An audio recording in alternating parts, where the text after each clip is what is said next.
السلام علیکم ناظرین، میں ہوں ذل حیدر اور پروگرام اب بنے گا اپنا گھر کے ساتھ آپ کی خدمت میں ایک نئے ایپیسوڈ کے ساتھ حاضر ہیں۔ آج آپ کو پروگرام میں کچھ تبدیلی، کچھ چینجنگ نظر آ رہی ہوگی کیونکہ یہ پروگرام ہمارے اپنے سیٹ پر نہیں ہو رہا۔ ہم جس جگہ پہ آئے ہیں یہ آفس ہے جماعت اسلامی کا، اور یہاں پر ایک ڈپارٹمنٹ بنایا گیا ہے جو کہ کوآپریٹیو، مطلب بہت سارے ڈپارٹمنٹ ہیں جو کہ لوگوں کی مشکلات حل کرنے کے لیے بنائے گئے ہیں، کیونکہ اپنے ایک پروگرام کی حوالے سے آئے ہیں یہاں پہ، اور کچھ ہمارے ساتھ مہمان بھی ہوں گے جن کا میں آپ کو بعد میں تعارف کراؤں گا۔ یہ وہ لوگ ہیں جن کی سوسائٹیز پہ، جن کے پلاٹس پہ قبضہ ہوا ہے، اور یہ ایک دو مہینے کی بات نہیں ہے بلکہ سالوں سے قبضہ ہوا ہے، اور یہ عدالتی جنگ لڑ رہے ہیں، عدالت میں کیسز چل رہے ہیں کچھ پہ۔ کوآپریٹیو سوسائٹیز جو ہیں وہاں پہ بڑی مہمات ہیں، وہ کیا ہیں وہ ان کی ہی زبانی سنیں گے۔ لیکن ہمارے ساتھ اس وقت جو مہمان ہیں پہلے میں ان کا تعارف کرا دوں۔ سید قطب احمد صاحب ہمارے مہمان ہیں اس وقت، جماعت اسلامی سے ان کا تعلق ہے۔ کیسے ہیں قطب صاحب؟ بہت الحمدللہ خیریت جی۔ قطب صاحب پہلے تو یہ بتائیں کہ یہ جو یہاں پہ آپ نے یہ ایک سیلف، میں اس کو کہوں گا، جو بنایا ہے لوگوں کی مشکلات کو ختم کرنے کے لیے، یہ ذہن میں آپ کے کیسے آیا؟ بسم اللہ الرحمن الرحیم۔ دیکھیں جیسے کراچی شہر کے اندر اس وقت جیسے کوئی 300 سے زیادہ سوسائٹیز ہیں، کوآپریٹیو سوسائٹیز، اور یہ سوسائٹیز جو بنی تھیں وہ امداد باہمی کے کانسیپٹ سے بنی تھی کہ لوگ خود ہی سوسائٹی بنائیں، خود ہی اس کو مینیج کریں اور باقی چیزیں کرتے چلے جائیں۔ لیکن یہاں پہ ہوا یہ کہ جب گورنمنٹ آف سندھ نے ایک ڈپارٹمنٹ بنایا ہے کوآپریٹیو ڈپارٹمنٹ کے نام سے، اور پھر اس ڈپارٹمنٹ نے سسٹمیٹک طریقے سے ان سوسائٹیز کے اوپر قبضوں کو فیسیلیٹیٹ کرنا شروع کیا، اور وہاں پہ شدید مشکلات کریٹ ہونا شروع ہو گئے۔ یہاں پہ کوآپریٹیو ڈپارٹمنٹ نے اور ان کے گورنمنٹ، حکومت سندھ خاص طور پہ، انہوں نے یہ کرنا شروع کیا کہ یہاں پہ قبضوں کے معاملات کے اندر باقاعدہ خود انوالو ہونا شروع ہو گئے۔ ایسی مافیاز یہاں پہ ڈیولپ ہوئی ہیں کہ جنہوں نے پوری سوسائٹیز پہ قبضے کیے، اور جہاں پہ ایڈمنسٹریٹر انہوں نے مقرر کیے، جو میں بات کر رہا تھا، جو بات بیچ میں رہ گئی، کہ کسی ایک سوسائٹی ایسی نہیں ہے کہ جہاں پہ ایڈمنسٹریٹر مقرر ہوا اور اس نے بہت اچھے وہاں پہ کام کیے۔ وہاں پہ ڈبل فائلیں بنی، وہاں پہ لوگوں کی امیونٹی اور کمرشل۔ آپ کم نہیں بتا رہے ڈبل؟ میرے پاس تو ایک دو کیس ایسے بھی آئے ہیں جن کی 3 4 فائلیں، ہر ہمارے جو مہمان ہیں وہ بھی بتائیں گے آپ کو۔ جی دیکھیں، میں تو یہ کہہ رہا ہوں کہ پلاٹس کی ڈبل فائلز بنتی چلی گئی نا، اور کیفیت یہ ہوئی کہ اس وقت میں بھی آپ کے سامنے لوگ خود بتائیں گے اپنی باتیں، لیکن اس وقت جو ہے نا کیفیت یہ ہے کہ پورا کراچی، میرا یہ خیال ہے کہ پورے کراچی کے اندر کوئی علاقہ ایسا نہیں ہوگا کہ جس نے کسی نہ کسی کوآپریٹیو سوسائٹی میں کوئی نہ کوئی پلاٹ کے اوپر انویسٹمنٹ نہ کی ہوئی ہو۔ لیکن دوسری طرف معاملہ یہ ہے کہ وہ سب کے سب لوگ پریشان ہیں، جو سوسائٹیز ڈیولپ ہو گئی ہیں وہاں پہ بھی پریشان ہیں، اور بہت ہزاروں سوسائٹی ایسی ہیں، ہزاروں تو کہنے سینکڑوں سوسائٹی ہیں کہ جہاں پہ قبضے ہوئے ہوئے ہیں، لوگ پریشان ہیں، عدالتوں کے چکر لگا رہے ہیں۔ قبضے چھوٹیں گے کیسے؟ دیکھیں اس میں جو ہے نا، میرا تو سمپل سی بات ہے، جب تک گورنمنٹ سندھ نہیں چاہے گی، تو کچھ نہ کچھ آپ کے ذہن میں بتا رہا ہوں، دیکھیں جب تک گورنمنٹ سندھ نہیں چاہے گی یہ مسئلہ حل نہیں ہو سکتا۔ ہم نے تو ڈپارٹمنٹ کس لیے بنایا ہے؟ ہم ڈپارٹمنٹ بنانے کا ہمارا مقصد یہ ہے کہ ہم گورنمنٹ سندھ کو، کوآپریٹیو ڈپارٹمنٹ کو اس لیول پہ پریشرائز کریں کیونکہ اندازہ ہو کہ وہ کیا کام کر رہے ہیں۔ یہ ایسا معاملہ ہے کہ لوگوں کے سامنے یہ ویزیبل بھی نہیں ہے، یعنی کہ ابھی ہم کراچی کے اندر ہزاروں مسائل ہیں۔ کراچی کا تو حشر جو کیا ہوا ہے ہمارے پرانے نے، وہ ہم کو پتہ ہے، ہم رہنے والوں کو پتہ ہے کہ جو کچھ یہاں پہ ہو رہا ہے، لیکن معاملہ یہ ہے کہ کوآپریٹیو سوسائٹیز کے اندر اتنے سسٹمیٹک طریقے سے یہاں پہ حالات کو خراب کیا گیا ہے، اور اب جو ریسنٹ کام ہوا ہے، یعنی اس الیکشن کے بعد جو کچھ شروع ہوا ہے، ایک منظم سازش کے تحت ان سوسائٹیز پہ قبضہ کرنے کا پورا پلان بنایا ہے سندھ حکومت نے، اور اسی پلان کے نتیجے کے اندر یہاں پہ کوئی ایک ایس او پی نکالی، وہاں پہ 72 سوسائٹیز کو نوٹس دے دیے گئے، اور ایسی سوسائٹی جو اسٹیبلش سوسائٹی ہے جہاں پہ ہر سال الیکشن ہوتے ہیں۔ ہمارے ایک ساتھی ہمارے یہاں پہ آئے ہمارے پاس، اور انہوں نے بتایا کہ نومبر کے مہینے میں وہاں پہ الیکشن ہوا ان کا، اور سب پراپر طریقے سے ہوا، انہوں نے سب کچھ کیا۔ ان لوگوں نے کیا کیا کہ ایک آڈٹ رپورٹ بنا کے آڈٹ رپورٹ سبمٹ کی، تو پہلے تو انہوں نے رشوت مانگی ان سے، انہوں نے کہا جی 50 لاکھ روپے دیں آپ تو ہم پھر آپ کی آڈٹ کو اپروو کریں گے۔ اس کے بعد جب انہوں نے منع کیا تو ان کے پاس فوراً وہاں سے نوٹس آ گیا کہ آپ کے الیکشن نہیں ہوئے، یہ چیزیں نہیں ہوئی، آپ کے اندر مس مینجمنٹ ہے، اور آپ کا ہم آڈٹ کریں گے اور سارے چیزیں کریں گے۔ لیکن یہ وہ طریقہ ہوتا ہے جس سے لوگوں کی پریشانیوں میں اضافہ کیا جاتا ہے۔ میں ایک بات، پریشانی میں جو اضافہ ہو رہا ہے آپ کس طرح کم کریں گے؟ دیکھیں ہم اس طرح کم کریں گے کہ ہم عوام کو اور کوآپریٹیو سوسائٹیز کو اکٹھا کر کے سب سے بنیادی کام کر رہے ہیں کہ ہم احتجاج، اور ایک سسٹمیٹک طریقے سے ایک بہت بڑا احتجاج کراچی کے تحت کرنا چاہتے ہیں۔ کراچی میں اتنے احتجاج ہوئے ہیں، کوئی فائدہ ہوا ہے احتجاج؟ جی میں بتاتا ہوں، جماعت اسلامی بھی کافی عرصے سے احتجاج ہر شعبے میں کر رہی ہے۔ ہم نے یہ 2 سال پہلے، آپ نے ابھی اسمبلی میں بھی آواز بلند کی، آپ نے لوکل گورنمنٹ میں بھی آواز بلند کی, رزلٹ بتائیں اس کا. دیکھیے میں بتاتا ہوں آپ کو, آج سے کوئی 1.5 سے 2 سال پہلے جب ہم نے یہ کام شروع کیا تھا تو ہمارے پاس بے شمار سوسائٹی تھی, 35 کے قریب 40 سوسائٹی ایسی تھی جنہوں نے ہم سے ڈائریکٹ رابطہ کیا کہ ہماری مشکلات ہیں, پریشانی میں کچھ کریں. تو حافظ نعیم الرحمان صاحب نے کے ساتھ بیٹھ کے ہم نے کوآپریٹو ڈپارٹمنٹ کے سامنے ایک دھرنا کیا اور وہاں پہ ایک پریس کانفرنس کی, اور اس کے اندر ہم نے صاف صاف چیزیں بتائیں کہ جو کوآپریٹو ڈپارٹمنٹ کس طرح اربوں روپے کی رشوت لے رہا ہے, کس طریقے سے لوگوں کے ساتھ پریشانیاں کی جا رہی ہیں, جو کچھ وہاں پہ ہو رہا ہے.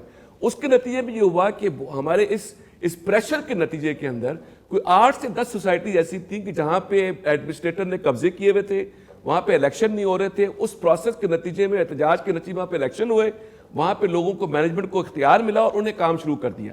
اسی طرح یہ ہوتا ہے کہ بہت سوسائٹی ایسی تھی, جیسے ایک عظیم آباد کوآپریٹو سوسائٹی ہے, جیسے ہمارے مہمان بھی وہاں بیٹھے ہوئے, ان کے پاس 1970 سوسائٹی موجود ہے وہ, اور اس کے اوپر قبضہ ہوا. اب ایک بندہ بھی وہاں پہ اپنے پلاٹ کو حاصل نہیں کر سکا. اب اس کی بھی عجیب کہانی ہے. وہاں پہ ایک صاحب ہیں جو کہ ایڈمنسٹریٹر بنے ہوئے, ان کے پیچھے ایک صاحب ایڈمنسٹریٹر گورنمنٹ تعینات کرتا ہے, گورنمنٹ کوآپریٹو ڈپارٹمنٹ تعینات کرتا ہے. اور کتنے عرصے کے لیے ہوتا ہے؟ دیکھیں نارملی جو ایڈمنسٹریٹر کا جو کام ہوتا ہے وہ سمپل یہ کام ہوتا ہے کہ وہ آئے 90 دن کے اندر الیکشن کروائے اور مینجمنٹ کو ہینڈ اوور کرے اور چلا جائے وہاں سے. یہ 90 دن والی بات نہیں کہیں, بہت پرانی بات ہے, یہ بہت پرانی بات ہو جائے گی. 90 دن کے لیے جو آتا ہے وہ جاتا نہیں ہے. میرا یہ خیال ہے کہ آپ دیکھیں کہ میں عظیم آباد کو لے لیں, آپ پاک آڈٹ کو لے لیں, کس سوسائٹی کو لے لیں, آپ سالوں سال ایڈمنسٹریٹر وہاں پہ بیٹھا رہا, اور انہوں نے ایڈمنسٹریٹر نے صرف ایک کام کیا, اور وہ کام یہ کیا کہ فائلیں بنا بنا کے بیچی. اور پھر وہ کرتے کیا ہے کہ جو اوریجنل فائل ہے, ایک فائل بنا کے بیچ دی کسی کو, اس فائل کو مارکیٹ میں کسی اور نے پرچیز کر لی. اب اوریجنل والا اور جس نے مارکیٹ میں پرچیز کیا وہ آپس میں لڑتے رہتے, وہ کیسز جگڑتے رہتے. انکم ٹیکس سوسائٹی ایک ہے, اس کا معاملہ یہ ہوا کہ پوری سوسائٹی میں قبضہ ہو گیا, اور قبضہ ہونے کے بعد وہاں پر پلاٹس بن گئے. پلاٹ بننے کے بعد جو اوریجنل لاٹیز تھے وہ آج تک ان لوگوں سے لڑ رہے ہیں جنہوں نے ڈبل فائلز مارکیٹ سے خریدی ہیں. اب دونوں کا آپس میں جھگڑا چلا جا رہا ہے. دیکھیں یہ سارا کام جو ہے نا, ہمارے پاس اتنے کیسز ہیں اور اتنی ڈیٹیل ہے اس کے اندر کہ میں ایسی خواتین کو جانتا ہوں کہ جن کے شوہروں کا انتقال ہو گیا, ان کے بیٹوں کا انتقال ہو گیا, اور وہ صرف اسی تمنا میں کہ شاید آپ کے پروگرام کا نام بھی نا کہ میرا گھر کب بنے گا, تو وہ اسی تمنا کے اندر کہ ہمارا گھر بن جائے اور یہاں پہ وہ کچھ کر لیں, وہ کچھ نہیں کر سکے. آج تک وہ روتی بھی ہمارے پاس آتے ہیں, یہاں پہ ہمارے پاس بزرگ روتے روتے آتے ہیں, کہتے ہیں ہم نے ساری زندگی کی اپنی جمع پونجی لگا دی, سب کچھ کر دیا, لیکن ہمیں کچھ ملنے کو تیار نہیں ہے. دیکھیں میرا یہ خیال ہے کہ حکومت سندھ خاص طور پہ, یہ پورے پاکستان میں یہ سوسائٹیز ہیں, لیکن آپ اگر غور کر لیں, نہ لاہور پنجاب میں کہیں قبضہ ہوتا ہے, نہ کے پی میں قبضہ ہوتا ہے, کہیں قبضہ نہیں ہوتا. یہ صرف واحد سندھ اور کراچی شہر ہے کہ جہاں پہ قبضے ہوتے ہیں, جہاں پہ جو ہے نا پلاٹس کی ڈبل فائلیں بنتی ہیں, جہاں پہ سارا کچھ ہونا شروع ہو جاتا ہے. آپ کے پی میں چلے جائیں, 1 انچ قبضہ نہیں ہوا کسی کا. ہم پورے پاکستان کی بات بعد میں کریں. جیسے کہ قطب صاحب نے بھی بتایا ہے, ظاہر ہے کراچی کی بے شمار سوسائٹیز پر قبضے ہیں اور مختلف مافیاز جو ہیں وہ اس پر قبضہ کیے ہوئے ہیں. میری سوسائٹی بھی سیکٹر 5A اسکیم 33 میں ہی ہے, اور تقریباً کوئی 14 سال سے میری سوسائٹی پر قبضہ ہے. کس نے کیا ہے قطب صاحب؟ یہ مختلف لوگ ہیں. اس میں اصل میں پہلے قبضہ جو ہے وہ ایک مافیا ہے وہ کرتا ہے, اور میری زمین پر تو جو قبضہ کیا تھا وہ پیپلز پارٹی کی خاتون, ظاہر ہے مشہور معروف خاتون ہے. ہم جو سوسائٹی کی باؤنڈری کے پاس نہیں آ سکتے تھے, ہم آپ کو بینر نہیں لگا سکتے تھے, اور لوگ ڈرتے تھے. قطب بھائی نے بالکل اس کو ساتھ دیا, بلکہ وہاں بینر لگوایا, اور پھر بعد میں ہم یہ ان کو ہمت دلائی وہاں کے لوگوں کو. تو پھر قطب بھائی نے ارینجمنٹ کیا, اور حافظ صاحب کے ساتھ ہم نے کوآپریٹو آفس میں دھرنا دیا, جس سے بڑی ہمت بندی. لیکن جہاں تک یہ بات ہے کہ کیوں نہیں ہو رہا ہے, تو میں پہلے کہہ چکا آپ کو کہ جو ادارے ہیں جہاں سے آپ کو ریلیف مل سکتا ہے وہ ریلیف دینے کو تیار نہیں ہے. 2 مسائل کریٹ ہو گئے. اچھا, وہ یہ تھے رہائشی پلاٹوں پہ فلیٹ کی تعمیرات شروع ہو گئیں, پورشن مافیا سرگرم ہو گیا, اور دوسرا 2 نمبر 3 نمبر یہ فائلوں کا جو آپ نے جیسے اپنے انٹرو میں بھی تذکرہ کیا, قطب بھائی نے بھی اپنے انٹرو میں, یہ مسائل شروع ہو گئے. یہ ایک سسٹم کام کرتا ہے. اس میں جو بنیادی طور پہ 4 ڈپارٹمنٹس ہیں, ایک تو کوآپریٹو ڈپارٹمنٹ, ایک ریونیو, ایک لینڈ یوٹیلائزیشن, اور دوسرا یہ جو ڈپٹی کمشنر سسٹم یہ ہے. حل ہمارے پاس نہیں بلکہ یہاں پہ کسی کے پاس بھی نہیں ہے. حل کے لیے ہم آتے ہیں قطب صاحب کی طرف. قطب صاحب, اتنا بڑا آپ نے ڈپارٹمنٹ ایک بنایا ہوا ہے, ٹوٹل کتنی آپ کے پاس کمپلینیں اب تک آ چکی ہیں؟ دیکھیے میرا خیال ہے اس وقت ہمارے پاس کوئی 40 کے قریب سوسائٹیز ہیں کراچی کی جو ہمارے پاس رجسٹر ہو چکی ہیں, اور یہ وہ سارے وہ لوگ ہیں جن کے آلموسٹ جن کے مسائل آپ نے سنے ہیں وہ سارے مسئلے تقریباً سب کے یہی مسائل ہیں سب کے. جب آپ نے یہ کہا کہ حل کیسے ہوگا, دیکھیں کراچی کی بدقسمتی یہ ہے کہ کراچی کے اندر اس طرح کے پرابلمز ہیں کہ جو پورے پاکستان میں کسی نے آج تک نہیں دیکھے, لیکن کراچی کو خود ہی اٹھنا ہے, ہم سب کراچی والوں کو اپنے حق کے لیے اٹھنا ہے. میں ہمیشہ ایک بات کہتا ہوں کہ ہم نے جیسے تیسے زندگی گزار دی, اب ہم اپنے بچوں کے لیے یہ کراچی اور یہ پاکستان نہیں چھوڑ سکتے. آپ یہ جو سارے لوگ بیٹھے ہوئے ہیں نا, یہ میں یہ یاد ہے کہ ہمیں تھریٹس ملی, مجھے پرسنلی تھریٹس ملی ہیں کہ آپ کو آپ بڑے بول رہے ہیں, بہت ساری چیزیں کر رہے ہیں, لیکن ہم نے بھی یہ طے کیا ہوا ہے کہ ہمیں ظلم کے خلاف کھڑے ہوں گے اور اس سارے عمل کے لیے پورے کراچی کو اکٹھا کریں گے. ابھی جو ہم نے ایک اجلاس بھی پچھلے دنوں کیا تھا جس میں ہماری 35 قریب سوسائٹیز آئی تھیں, اور اس اجلاس کا جو بنیادی نقطہ تھا وہ یہ تھا کہ ہم اکٹھے ہو کے گورنمنٹ حکومت سندھ کے خلاف ہم احتجاج بھی کریں گے اور قانونی کارروائیاں بھی کریں گے ساری, کیونکہ اس سارے عمل کے اندر ایک ایکٹ 2020 بھی آیا ہے کہ جو پورے پاکستان کے اندر کوئی اور ایکٹ چل رہا ہے, کراچی کے اندر ایکٹ 2020 آ گیا, اور اس ایکٹ 2020 میں وہی کام انہوں نے کیا جو میں نے شروع میں آپ سے کہا تھا کہ جو اختیار سوسائٹیز کے پاس تھا وہ اختیار اٹھا کے انہوں نے سارا کا سارا جو ہے کوآپریٹو ڈپارٹمنٹ کی سپرد کر دیا, رجسٹرار کی سپرد کر دیا. اچھا قطب صاحب, ابھی جو ہم نے بات کی اپنے مہمان سے تو وہ سب کے تقریباً سیم مسائل ہیں, اور ایک لفظ ذکر آ رہا ہے بار بار سسٹم کا. جی جی جی, ہم نے بھی سنا ہے, یقیناً آپ نے بھی سنا. یہ سسٹم ہے کیا, یہ ذرا لوگوں کو بتائیں تو صحیح. میں آپ کو جو نام سب نے سنا ہے, میں بہت کھل کے آپ کو بتاتا ہوں. دیکھیں اس کے اندر سارے پیپلز پارٹی کے سارے وہ لوگ موجود ہیں کہ جو پورا کا پورا جو ایک نارمل سسٹم ہوتا ہے اس کے مقابلے میں ایک الگ سسٹم اس نے بنایا ہوا ہے. یہاں پہ ہمارے ساتھ جو بدقسمتی رہی ہے کراچی کے اندر کہ یہاں پہ اگر میں ایم کیو کے حوالے سے بات کر سکوں کہ ایم کیو نے بھی جتنا نقصان پہنچایا کراچی کو, میرے خیال ہے کسی اور نے نہیں پہنچایا ہوگا.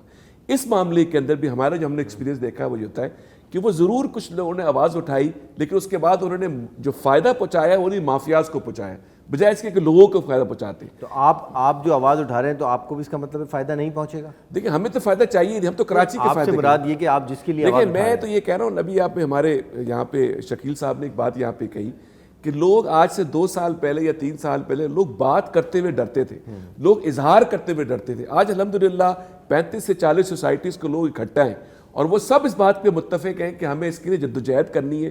اگر ہمیں دھرنا دینا پڑا تو ہم دھرنا دیں گے. یہ سارے کام لیں. اسی کے اندر ہم نے ایک اور کام بھی شروع کیا ہے کہ یہ ایکٹ 2020 ہو یا ایکٹ کے اندر جو چیزیں ہیں, جو قانونی چیزیں ہیں, اس کو بھی ہوتا کیا ہے کہ ہر سوسائٹی انڈیویجول کام کر رہی ہوتی ہے. ہم نے سب لوگوں کو اکٹھا کر کے ایک جامع پٹیشن ہم سندھ ہائی کورٹ میں فائل کرنے جا رہے ہیں جس میں سارے معاملات کو ہم ٹیک اپ کریں گے. لیکن مسئلہ وہی ہے جو آپ نے شروع میں کہی کہ یہاں پہ کورٹ سے آرڈرز آتے ہیں, امپلیمنٹیشن نہیں ہوتی, کیونکہ امپلیمنٹیشن تو حکومت کا کرنے کا کام ہے نا, حکومت سندھ کا کرنے کا کام ہے, پولیس کا کام ہے, یہ سارے ادارے کام کریں. ان کو امپلیمنٹ کرانے کے لیے ہم احتجاج کریں گے, اس کے اوپر ہم جدوجہد کریں گے. چاہے آج اسمبلی میں کریں گے, کیونکہ اب تو اسمبلی میں بھی آپ کی پریزنس ہے, لوکل گورنمنٹ میں بھی آپ کی پریزنس ہے, یا اسمبلیوں سے باہر کریں گے؟ دیکھیں معاملہ یہ ہے کہ جماعت اسلامی کو جو یہاں پہ فارم 47 کی بیسس کے اوپر جو پورے سندھ کے اندر ہمیں اقتدار نہیں مل سکا یا ہمیں سیٹیں نہیں مل سکی, میرا خیال ہے وہ صرف یہ وجہ ہے کہ ہم ان ساری مافیاز کے خلاف بات کر رہے ہیں. لیکن ابھی بھی ایک ممبر صوبائی اسمبلی ہمارا موجود ہے اور ہم نے اس مسئلے کے اوپر قرارداد جمع کرائی ہے سندھ اسمبلی کے اندر. اس میں ہم پوری بات کر رہے ہیں. سٹی کاؤنسل کے اندر ہمارے ہم تو خیر میئر ہمارا ہونا چاہیے تھا حافظ صاحب کو, لیکن ہمارے میئر کو چھینا گیا. لیکن ہم کراچی کو چھوڑنے والے نہیں ہیں, ہم کراچی کے ساتھ. دوسرا چھوٹا سا سوال ہے, آپ کے حق میں ڈاکہ ڈالا گیا لوکل گورنمنٹ میں, ٹھیک ہے, آپ اپنا میئر نہیں لا سکے, تو آپ ان لوگوں کو انصاف کیسے دلائیں گے؟ دیکھیں یہ تو ایک کنٹینیوس سٹرگل ہے. دیکھیں پہلے صورتحال یہ تھی کہ پچھلے جو 2015 کے اندر جماعت اسلامی کے سے 15 سے 18 چیئرمین تھے پورے اسمبلی کے اندر. آج الحمدللہ 87 چیئرمین ہیں, بلکہ ہمارا یہ خیال ہے کہ ہمارے 120 ہونے چاہیے تھے اور میئر ہمارا ہونا چاہیے, تو ہمارے چیئرمین سارے چھینے گئے. تو ہم یہ سمجھتے ہیں کہ یہ پوری مستقل جدوجہد ہے. اس جدوجہد کے نتیجے کے اندر کراچی کے عوام نے بولنا شروع کیا ہے, وہ کھڑے ہونا شروع ہوئے, ان کو لگا ہے کہ کوئی امید سامنے آئی ہے. یعنی کہ میرے پاس روزانہ میسج آ رہے ہیں آج کل کہ قطب بھائی جو کشمیر میں لوگوں نے کیا ہے وہ کچھ آپ کراچی کے اندر کریں. انشاءاللہ ہم وہ چیز کریں گے, ہم لوگوں کو اٹھا رہے ہیں. اور میئر کی اتھارٹی ہوتی ہے کہ قبضے وغیرہ چھوڑوا سکتے ہیں؟ میئر کی اتھارٹی تو کوئی نہیں ہوتی ہے, لیکن میئر کم از کم بات تو کر سکتا ہے, زبان تو اٹھا سکتا ہے. ہم کریں گے بات. دیکھیں ایک یہ بیچارے لوگ بیٹھے ہیں کب سے باتیں کر رہے ہیں, اگر باتوں سے مسئلے حل ہوتے سر تو بہت پہلے ہی مسائل حل. میں آپ کو یہ بتاؤں, میں اس بات پہ بلیو کرتا ہوں اور میں نے اپنی آنکھوں سے دیکھا ہے. اور ہم نے کیا ہے یہ چیز. اب یہ کوئٹہ ٹاؤن کے ہمارے بھائی بیٹھے ہوئے نا, ان کے ایڈمنسٹریٹر تعینات تھا, ان کو الیکشن نہیں ہو رہے تھے, ہم نے جدوجہد کی, احتجاج کیا, وہاں پہ الیکشن ہو گیا. اسی طرح مدراس سوسائٹی ایک موجود ہے, وہاں پہ ایڈمنسٹریٹر تعینات تھا, وہاں پہ الیکشن نہیں ہو رہے تھے, ہم نے جدوجہد کی, لوگوں اکٹھا کیا, وہاں پہ الیکشن ہوئے, کمیٹی بنی, سارے چیزیں ہونا شروع ہو گئی. یہ تو ایک دو سوسائٹی ہے, لیکن ہم سمجھتے ہیں کہ کراچی جب اٹھے گا اور کراچی جب احتجاج کرے گا اور سب لوگ مل کے جدوجہد کریں گے تو اس کا مقابلہ کریں آپ گے. نکال سکیں گے لوگوں کو؟ بالکل نکالیں گے لوگ. دیکھیں میں میرے ذہن میں آپ تو کمانڈ کر رہے ہیں نا, اصل جو افیکٹیز ہیں, جو الاٹیز ہیں, جب تک وہ خود باہر نہیں نکلیں گے تمام لوگ. اب ایسا نہیں ہے نا کہ اگر 16,000 ایکڑ پہ قبضہ ہے اور کوئی 1,000 لوگ کو متاثر ہیں اس میں سے, اور اگر آپ کے ساتھ سے 100 لوگ آئیں احتجاج کرنے تو آپ کا بھی دل ٹوٹ جائے گا, اور جو بیچارے 100 لوگ احتجاج کر رہے ہیں ان کا بھی دل ٹوٹے گا. تو آپ سمجھتے ہیں یہ کہ آپ کے پاس کوئی ایسی گیدڑ سنگھی ہے کہ آپ تمام لوگوں کو باہر نکالیں گے؟ میں اس کو آپ کو ایک چھوٹی سی واقعہ سنا دیتا ہوں. ایک سوسائٹی ہے پاک آڈٹ سوسائٹی کے نام سے, ان کی سوسائٹی پہ پورا ایک مافیا نے قبضہ کیا ہوا ہے. ان کے آج سے کچھ 2-2.5 سال پہلے 4 لوگ ہمارے پاس آئے تھے اور انہوں نے کہا تھا کہ قبضہ ہو گیا, اور رو رہے تھے کہ ہم سب کچھ. ہم نے ان سے ایک بات کہی, ہم نے ان سے کہا کہ اس جدوجہد کے اندر کوئی نکلا نہ نکلے, ہم نکلیں گے, ہم سب سے آگے موجود ہوں گے.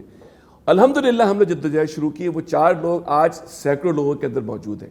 آج وہاں پہ اس سارے جدوجہد کے نتیجے کے اندر جو مافیاز تھی ان کے خلاف FIR بھی کٹی ہیں, اور ایک امید سونو نظر آئی ہے. دیکھیں ہم نے یہ طے کیا, جماعت اسلامی نے یہ طے کیا کہ ہم کراچی کے لیے نکلیں گے, ظلم کے خلاف نکلیں گے, اور ہر وہ کام کریں گے جس کا کراچی حق رکھتا ہے کرنے کے لیے. اور مجھے اس بات کے, میں پورا کانفیڈنٹ ہوں اس بات کے اوپر کہ انشاءاللہ پورا کراچی نکلے گا. ہم نے جہاں 4 لوگوں سے کام شروع کیا تھا, آج 40 سوسائٹی کے لوگ ہمارے ساتھ موجود ہیں. ٹھیک ہے قطب صاحب, جیسا کہ شعر ہے کہ میں اکیلا ہی چلا تھا جانب منزل, مگر لوگ آتے گئے اور کارواں بنتا گیا. تو اس طرح کے جو جدوجہد ہوتی ہے اس کو پھر آپ نے خود نکلنا ہوتا ہے, اپنی لڑائی آپ نے خود لڑنی ہے. اگر آپ چاہتے ہیں کہ آپ کے جو حقوق ہیں, آپ کا جو حق ہے اس پہ ڈاکہ مارا گیا, اس پہ قبضہ کیا گیا ہے, تو آپ نے خود لڑنا ہے. کوئی باہر سے آ کے آپ کی کمانڈ نہیں کرے گا. آپ نے اپنے حق کے لیے گھر سے نکلنا ہے, جدوجہد کرنی ہے, ہر پلیٹ فارم پہ لڑنا ہے, اور اس امید کے ساتھ لڑنا ہے کہ جیت آپ کا ہی مقدر ہوگی. اس کے ساتھ ہی ہمیں اجازت دیں. اللہ حافظ.